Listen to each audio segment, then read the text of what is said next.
Bom dia, galerinha do canal. Hoje eu tô aqui para falar para vocês sobre os biomas terrestres, né? A gente tem os biomas aquáticos, né, e os biomas terrestres. Então, quando a gente fala de biomas terrestres, quais são os biomas que nós encontramos no nosso planeta Terra? Então, começando de cima, né, do hemisfério norte, lá da região próxima à região congelada. Qual que é o bioma que nós encontramos ali?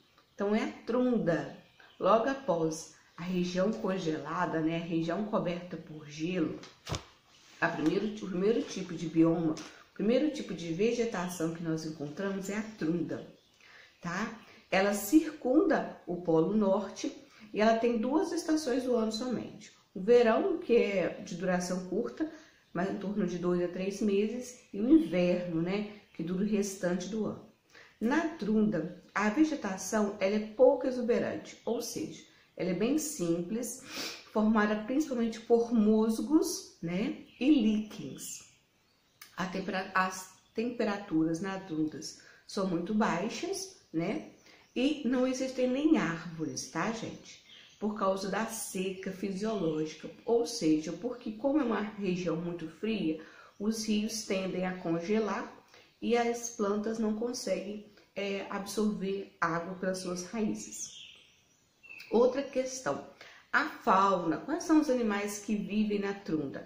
Aí nós temos a rena, o lobo ártico, a raposa, e esses animais possuem adaptações que permitem eles a sobreviverem nesse ambiente tão frio. Por exemplo, eles têm pelos longos, que ajuda como isolante térmico.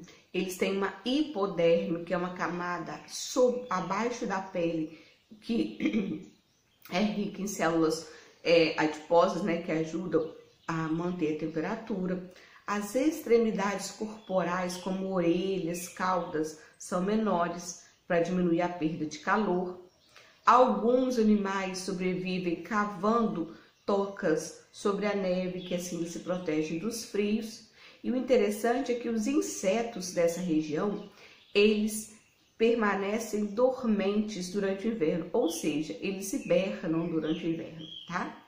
E sem contar, né, também alguns animais, eles conseguem se camuflar nesse ambiente, se protegendo dos seus predadores. Então, a gente tem no nosso planeta aquela parte que fica congelada lá no Polo Norte. Abaixo, né, logo após essa parte congelada, vem a tundra. Depois da tundra, vem a taiga, que é outro bioma, né, encontrado no hemisfério norte.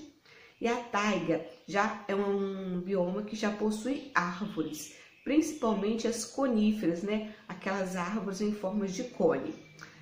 Nesse bioma chamado taiga, ou floresta de coníferas, né, porque é a árvore mais predominante encontrada nessa região, também só possui 2 estações. Nós só encontramos 2 estações, o verão e o inverno.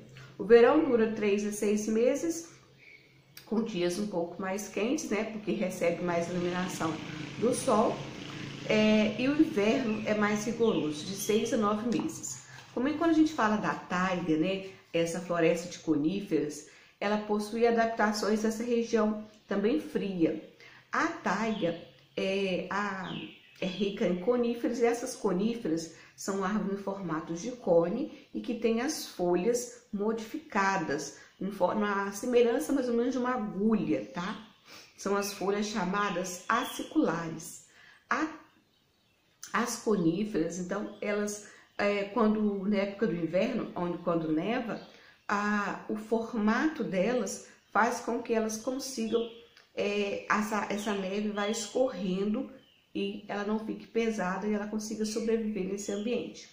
Outra observação, elas permanecem verdes, né, durante o inverno, e elas têm uma grande camada de suber, que é a cortiça, que serve de isolante térmico para essas árvores. Quando a gente fala de animais que vivem na taiga, nós temos alces, cervos, tá? Ursos pardos, são animais que vivem lá na taiga.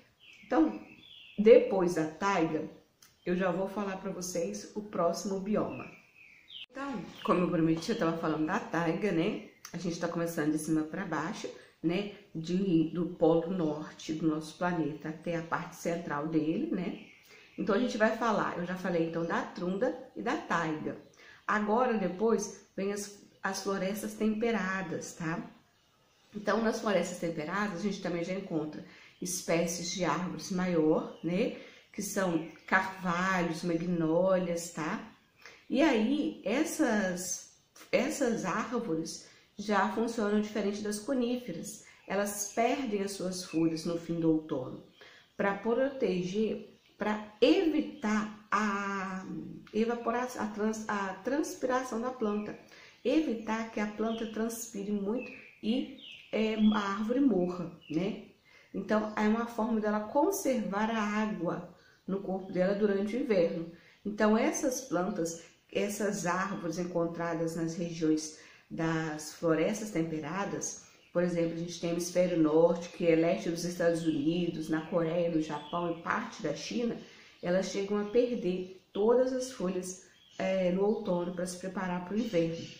Além das árvores, nós temos arbustos, gramíneas, a gente já começa a ter uma diversidade de plantas maiores. E quando a gente fala de animais que vivem na floresta temperada, nós temos javalis, as raposas, várias aves, né, e insetos. Lembrando que se a gente está falando de uma floresta, de novo, tem uma diversidade maior do que a taiga e do que a tundra. Então, continuando, outro tipo de floresta que vai receber ainda mais irradiação, né, solar, por causa da região que é localizada, são as florestas tropicais, que ficam na região dos trópicos, né, encontrada no nosso Brasil, né, na América Central, na África e na Ásia. Elas ficam na região do Equador ali. Elas possuem chuvas, né, bem distribuídas ao longo do ano todo, então elas possuem um clima quente e úmido por causa dessas chuvas. A vegetação das florestas tropicais é exuberante, as árvores possuem folhas largas, né, porque falta de água não é uma característica desse bioma, então elas não têm problema com a água, porque é um bioma que fica numa região de grande quantidade de chuva. E elas têm uma característica chamada de estratificação vertical, ou seja, numa floresta tropical possuem árvores grandes, árvores médias e vegetação mais baixa, tá? Uma enorme quantidade de nichos ecológicos, ou seja, uma grande diversidade de animais.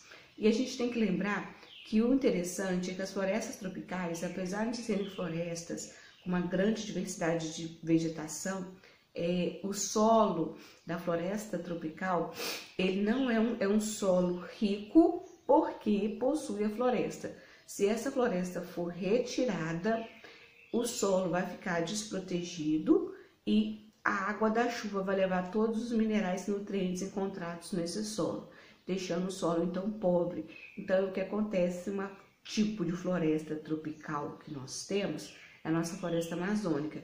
E o que acontece aqui, que quando ocorre lá o desmatamento na floresta amazônica, esse solo é retirado, a vegetação é retirada e o solo fica desprotegido. Então, quando cai a chuva, que é uma característica dessa região, desse bioma, né, a chuva leva todos os nutrientes, deixando o solo da floresta amazônica, então, pobre em nutrientes, impróprio, então, para a agricultura. Outro tipo de bioma, gente, que nós encontramos também no nosso planeta, também, né, nosso planeta, mas eu queria falar também no nosso Brasil, são os campos. Os campos são regiões com predominância de gramíneas. Então, nós temos os estepes. Os estepes são formados principalmente por gramíneas, tá? Nós temos aqui embaixo no nosso sul, né, do nosso Brasil, principalmente na região do sul, e que nós temos os pampas, né, e as pradarias nós não encontramos tanto no Brasil, né, porque as pradarias, as gramíneas das pradarias já variam até 2 metros de altura. O que nós temos